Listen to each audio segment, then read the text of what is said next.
Sir क्या वजह है, क्यों हमारी लीडरशिप साइलेंट है और फॉरेन पॉलिसी इश्यूज पे क्यों नहीं बोलते? यहाँ पे तो इस वक्त जो है वो बात ही कोई नहीं करता, इंडिया से डरते हैं। और वो शहबाज शरीफ, नवाज शरीफ, इनकी ये जो कॉन्सेप्ट है ना, कैसे थल्ले लग जाएंगे ना तो फिर सॉर्टी सुलह हो जाएगी। पार्लियामेंट के अंदर खड़े होके जब इंडिया ये कह रहा है हम कश्मीर ले लेंगे, अमित शाह, राजनाथ सिंह, पूरी की पूरी पॉलिटिकल कैंपेन इस इशू के, एक भी जवाब पाकिस्तान से नहीं जाता, ये क्या वजह? ये तो बीजेपी का डिक्लेयर्ड उनका जो मैनिफेस्टो है उसमें लिखा हुआ है कि जी हमने पाकिस्तानी कश्मीर को लेना है। वहाँ हिंदुत्व का, वहाँ पे गांधी के मुखालिफ हुकूमत कर रहे हैं, गोडसे को मानने वाले इस वक्त हुकूमत में है। India is not Gandhi's India, it's Godse's India.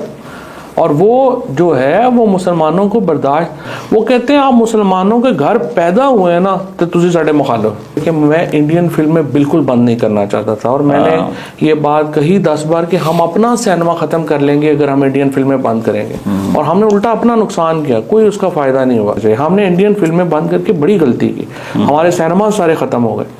और इसी तरह से जो ट्रेड है, हम इंडिया के साथ ट्रेड नहीं करेंगे तो किससे करेंगे? बिल्कुल सही कह रहे हैं दोस्तों, इसने बिल्कुल सच बातें बोली हैं जो भी बोली है। ये वही फवाद चौधरी है जो डिंगे मारा करता था, आज इनकी सबकी हालत देख लो क्या हो गई है। और अब ये तड़पते हैं, ये सोचते किसी तरीके से बात हो जाए, लेकिन इनको ये भी पता है कि जब तक मोदी जी बैठे हुए हैं तब तक नहीं होंगी। ये सोच रहे हैं कि किसी तरीके से बीजेपी यहाँ से हटे और दोबारा से कांग्रेस आ जाए तो हमारे दिन दोबारा से ठीक हो जाए, क्योंकि कांग्रेस तो इनको नोटों की मशीन भी देती थी ना कि नकली नोट छाप के यहाँ भेजो, सब इनके साथ सब कुछ करती थी, इनके आतंकवादी भी बुलाती थी आने दो, इसलिए खुश थे।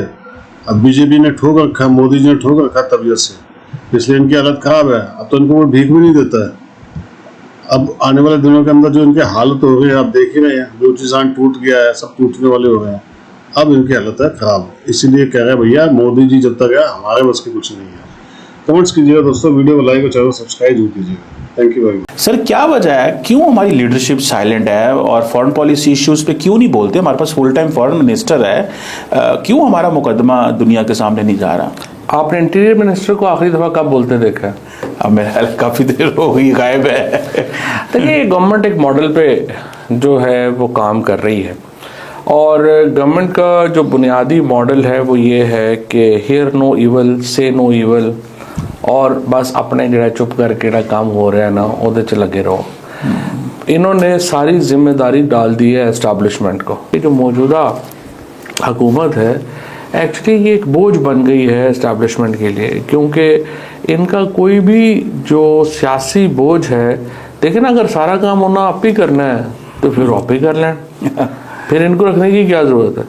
आप इनको इसलिए रखा गया था कि एक पॉलिटिकल बोझ उठाने की कोई सकत या कोई वज़न ये भी लेंगे। इंडिया पाकिस्तान की जो पैराडाइम है उसके ऊपर बिल्कुल हुकूमत की तरफ से कोई कुछ नहीं आता। चौधरी साहब, ये इंडियन लीडरशिप हर रोज़ कहती है हमें कश्मीर ले लेंगे, हम आज़ाद कश्मीर के ऊपर बात करती है। अभी अगले दिन राइजीना डायलॉग हो रहा था भारत में, तो उसमें भी जयशंकर ने दोबारा एक नैरेटिव बिल्ड किया जी कि यूएन ने बड़ी गलती की, इस इशू को एक कॉन्फ्लिक्ट बना दिया, हम वो एग्रेसर पाकिस्तान था।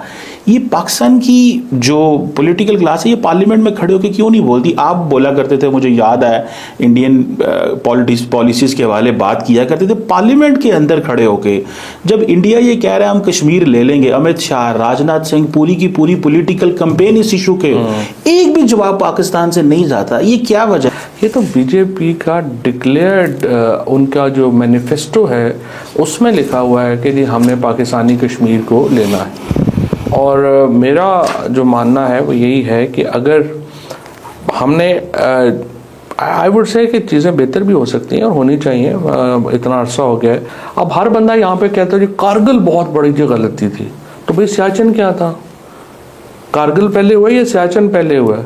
और सियाचिन में ज़्यादा इलाका जो है वो चला गया या कारगिल में जो है वो ज़्यादा हुआ था? कारगिल तो पार्ट था हमारा चेक पोस्ट, जो बाद में जो है वो उधर चली गई। सियाचिन जो है वो नो मैन लैंड थी, वो इंडियन आर्मी आ गई, वो आके बैठ गई है, लेकिन यहाँ पे तो इस वक्त जो है वो बात ही कोई नहीं करता, इंडिया से डरते हैं।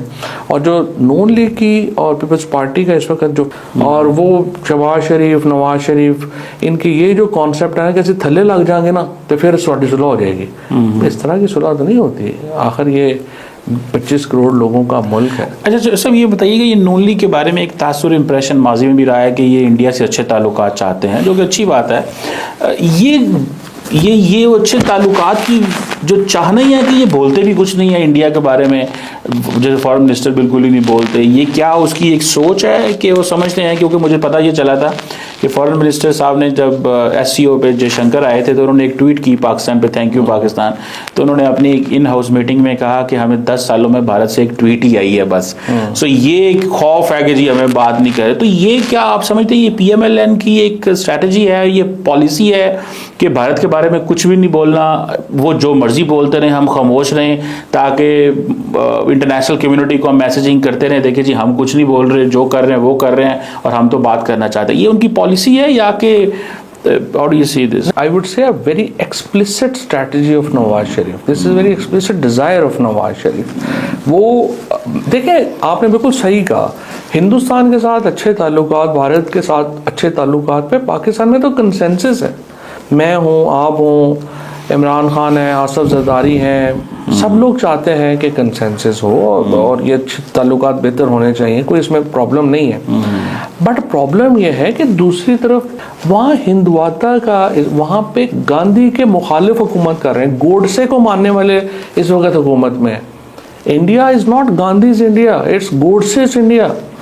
और वो जो है वो मुसलमानों को बर्दाश्त, वो कहते हैं आप मुसलमानों के घर पैदा हुए हैं ना तो तुझे साढ़े मुखालिफ। तो मुझे आप बताएं, ऐसी ज़हनियत के साथ हम क्या बातचीत करेंगे? वो चेंज हो गई तो बातचीत होगी ना, आप कैसे जो है वो करेंगे? और जो गुजरात में जो कुछ हुआ, जो बाकी जगहों पे जो कुछ हुआ, वो तो the problem is they are not ready to actually, I would say कि बराबरी को तो छोड़ दें, कुछ सिग्निफिकेंस देने को पाकिस्तान की इस वक्त आबादी को।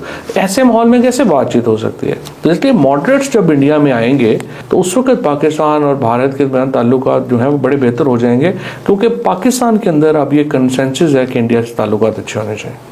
नहीं, पाकिस्तान के अंदर है, लेकिन चौट साहब आप उस वक्त कैबिनेट में और कहा जाता है कि शाह महमूद कुरैशी, शरीन मज़ारी साहबा और शेख रशीद जो थे वो नहीं चाहते थे कि भारत साथ नॉर्मलाइजेशन हो। सुनने में तो अगर आप ये कह रहे हैं कंसेंसस है तो फिर ये क्या बात है? नहीं, ये इनका चारों का है। मैं तो आपको इमरान खान का बता रहा हूँ ना, इमरान खान, आसफ जरदारी, डोमिनेट इमरान खान ने फिर मानी तो थी ना इनकी। मैं आपकी बात से एग्री करता हूँ। मेरा ये ख्याल है कि बहुत हमने, अगर आप मुझसे पूछे ना कि एक बड़ी गलती जो PTI की हुकूमत की, एक बड़ी गलती जो एक बहुत बड़ी चेंज थी, वो हमने जो जनरल बाजवा का था स्कीम, मैं शामिल नहीं था मशवरे में बिकॉज मैं तो साइंस मिनिस्टर था उस वक्त, बट मुझे पता है एग्जैक्टली कि उसको कैसे जो है वो उसको ख़त्म किया गया या नहीं माने। मैं समझता हूँ कि यहाँ पे बहुत बड़ा मौका हमने PTI में हमने ज़ाया किया जब हमने जनरल बाजवा की जो स्कीम थी उसको हम नहीं माने। तो फिर चोर साहब बात तो यही है कि सियासतदान जो है वो अपने पॉलिटिकल बेनिफिट के लिए,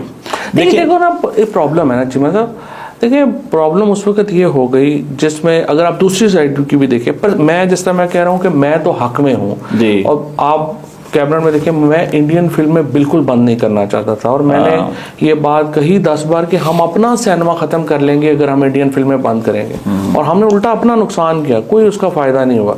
आपको बैलेंस नहीं लूज करना चाहिए। हमने इंडियन फिल्में बंद करके बड़ी गलती की, हमारे सिनेमा सारे ख़त्म हो गए।